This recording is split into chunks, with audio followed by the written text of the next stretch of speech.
What if you could trade physical pain for emotional pain at a fixed exchange rate? Imagine waking up tomorrow morning with a new sensation. Not pain exactly, but awareness.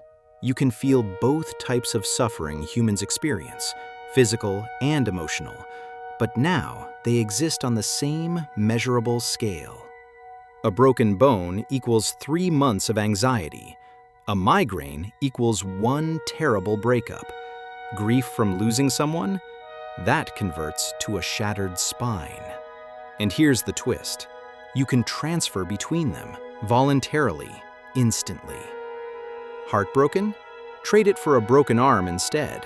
At least bones heal clean. Chronic back pain destroying your life? Convert it to depression and carry it in your mind instead of your body. Sounds like the ultimate freedom, right? Choose your suffering? But what if I told you this could either help humanity finally understand and validate invisible pain, or create a society where the wealthy avoid all suffering by paying others to feel it for them? It's March 15th, 2029, 3:47 a.m. Greenwich Mean Time. Something changes in human neurology, simultaneously, globally, irreversibly. Scientists later call it the convergence, the moment when physical and emotional pain receptors in the human brain suddenly operate on a unified processing system. Dr. James Martinez, a neuroscientist at Stanford, is the first to document it. He's studying his own chronic migraines when he notices something impossible on his brain scan. His pain centers, both nociceptive and limbic, are communicating in a way they never have before. They're not just connected, they're convertible. Within hours, reports flood in globally. People experiencing emotional distress suddenly feel physical sensations. Others with injuries notice their emotional state shifting dramatically. By 8 a.m., a teenager in Tokyo discovers she can consciously trigger the transfer. She's suffering from severe social anxiety before a presentation. She concentrates, and suddenly, the anxiety vanishes. But her left hand starts aching as if she'd slammed it in a door. She's just made the first conscious pain trade. The mechanism, how it works. Within weeks, scientists map the conversion rate. It's fixed, universal, unchangeable. 1 broken bone equals 90 days of moderate anxiety. 1 severe migraine equals 48 hours of intense loneliness. Chronic back pain, daily, equals persistent low-level depression. Grief from losing a loved one equals full-body third-degree burns across 30% of skin. Kidney stone equals panic attack lasting 6 hours. Childbirth equals 6 months of severe existential dread. The exchange is precise, measurable, and, most importantly, voluntary. You can't accidentally transfer. You have to consciously will it. But here's the catch. You can transfer to someone else if they consent. Touch them, will the transfer, and your pain becomes theirs. The first wave, personal relief. Initially, it seems like a miracle. A woman with fibromyalgia, decades of unexplained, unrelenting physical pain that doctors dismissed, discovers she can convert it to sadness. And sadness? Therapists know how to treat sadness. She makes the trade. For the first time in 20 years, her body doesn't hurt. She cries for weeks, but she has medications for that. Support groups, validation. She writes online, "I chose to feel this way. I'm not crazy. I'm not weak. I traded chronic pain everyone doubted for depression everyone understands. And that makes all the difference." Month 3, the invisible made visible. By June 2029, a cultural shift occurs. Emotional pain, previously invisible, stigmatized, doubted, can now be converted to physical injuries that show on X-rays. A man suffering from PTSD converts his flashbacks to a broken rib. He walks into the ER with a visible injury. Insurance covers it. Employers grant medical leave. Family members believe him. For the first time in history, mental suffering has physical proof. Month 6. The market emerges. September 2029. An app called PainShare launches. The premise? Match people who want to trade their suffering type with others. A college athlete with a torn ACL matches with an office worker having a nervous breakdown before a big promotion. They meet, shake hands, concentrate, and transfer. The athlete takes the anxiety. The worker takes the knee injury. Both feel they got the better deal. The athlete can function through anxiety better than through. The athlete takes the anxiety. The worker takes the knee injury. Both feel they got the better deal. The athlete can function through anxiety better than through physical limitation. The worker can take medical leave for an injury, but not for just stress. Within weeks, the app has 50 million users. The crisis, month 9. December 2029. The first paid pain transfer is documented. A wealthy executive suffering from grief after losing his father pays a desperate college student $50,000 to take it. They meet in a hotel room, shake hands. The executive transfers months of devastating emotional pain. The student collapses, sobbing uncontrollably. The grief isn't his. He never knew the dead father, but his brain doesn't care. The suffering is real, immediate, overwhelming.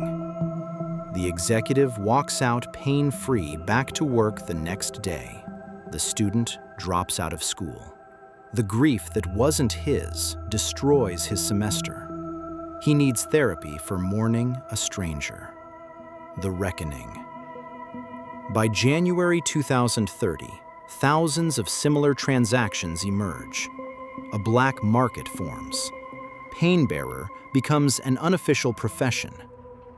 Poor neighborhoods advertise, "We'll bear your pain, negotiable rates." The wealthy systematically transfer suffering to the desperate. Physical injuries, emotional trauma, chronic conditions. A new form of exploitation is born. Suffering capitalism. The question fractures society. Should transferring pain to others be legal? Is choosing to sell your body's capacity to suffer fundamentally different from selling your labor? Two proposals emerge at an emergency UN summit. The Validated Suffering Protocol. Regulate pain transfer as medical treatment. Prevent commercial exploitation.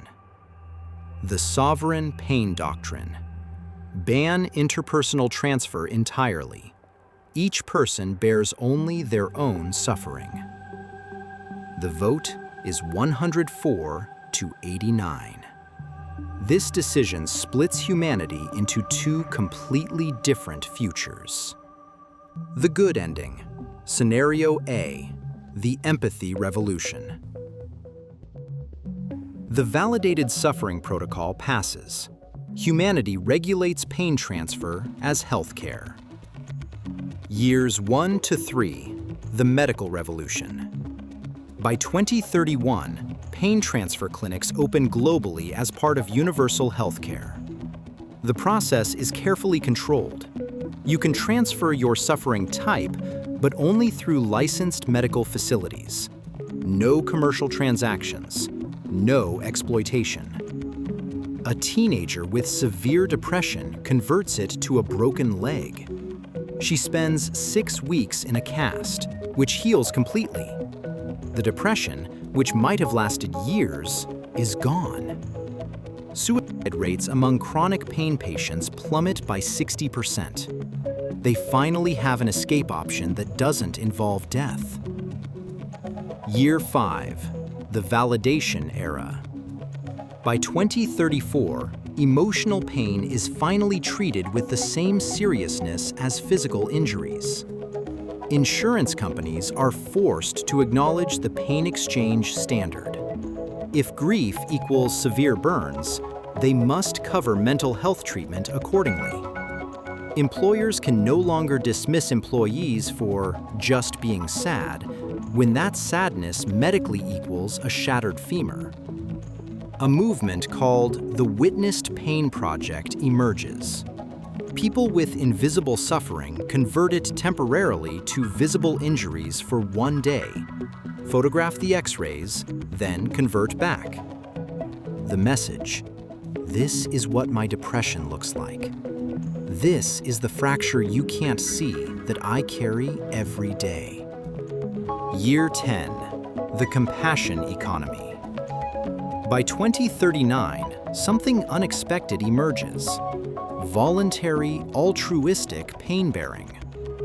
A program called Shoulder It Together allows people to temporarily take a portion of another's suffering, not for money, but out of love. A father dying of cancer, his body racked with pain, transfers 30% of it to his adult children who volunteer. They each bear a fraction of his agony so he can die with more peace.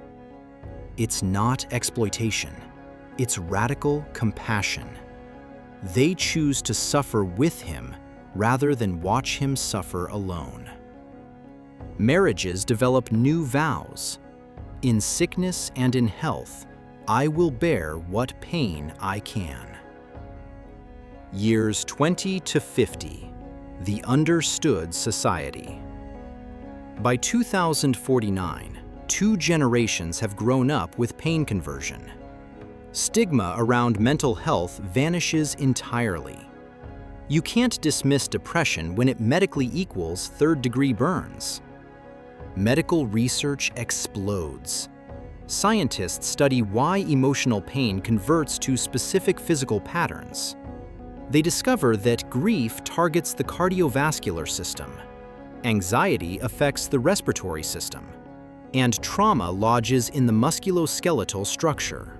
New treatments emerge, not just for symptoms, but for the underlying mechanisms that connect mind and body. By 2079, an elderly woman reflects, "I lived with chronic pain for 40 years before the convergence. I converted it to depression, got treatment, and healed. I got my life back. But more importantly, the world finally believed me." The cost. But what was sacrificed? The authenticity of suffering. People begin gaming the system. Teenagers convert exam anxiety to sprained ankles to get deadline extensions. Others become addicted to transfer, constantly shifting their pain type, never actually healing, just moving suffering around their system like a shell game. A new disorder emerges: pain displacement syndrome. People transfer so frequently, they lose the ability to process any suffering normally. Their pain receptors become confused, firing randomly. And there's a darker question. When suffering becomes quantifiable and transferable, does it lose meaning? A philosopher writes, "We made pain negotiable, but in doing so, we made it transactional. Some suffering must be endured, not escaped, to grow. We've removed that possibility." This is the world that validated all pain created. The bad ending, scenario B, the suffering economy. The sovereign pain doctrine passes. Interpersonal transfer is banned worldwide. Year 1, the underground. April 2030. Within weeks of the ban, underground pain markets emerge in every major city. Desperate people gather in abandoned warehouses, The wealthy arrive with security. Money changes hands. Then, pain. No medical supervision, no consent verification, no limits. Years 2 to 5, the bearer class. By 2032, an unofficial social class emerges, the pain bearers. They're the poorest, most desperate people who sell their body's capacity to suffer. They take on others' migraines, broken bones, grief, trauma, stacking suffering like cargo. A single bearer might carry the emotional pain of 20 clients at once. The combined weight is indescribable. They don't last long. Average life expectancy of a bearer, 14 months after their first transfer. Year 10, the suffering cartels. By 2039, organized crime dominates pain transfer. Cartels kidnap people, force them to accept transfers against their will, then dispose of them when their minds break. A woman is abducted, forced to accept cancer pain from a billionaire who bought his cure. She experiences terminal agony for 18 months until she dies, not from her own disease, but from carrying his. The billionaire lives another 30 healthy years. Years 15 to 20, the empathy collapse. By 2044, the ability to transfer suffering fundamentally changes human relationships. Parents pay bearers to take their children's emotional pain. Kids grow up never developing coping mechanisms because every disappointment, every heartbreak, every anxiety is immediately transferred away. An entire generation develops zero-tolerance syndrome, inability to withstand any discomfort whatsoever. They become psychologically fragile, emotionally incompetent, and terrifyingly entitled. When they can't find bearers to take their pain, they become violent. Year 30, the pain wars. By 2059, governments collapse under the weight of suffering inequality. Revolutions erupt, but not over wealth distribution, over pain distribution. Rebel groups hunt down the wealthy and forcibly transfer decades of accumulated suffering back to them all at once. A CEO who paid bearers to take his pain for 20 years is captured. The rebels transfer it all back in a single moment. Every injury, every loss, every anxiety he avoided. His brain cannot process the instantaneous return of 20 years of suffering.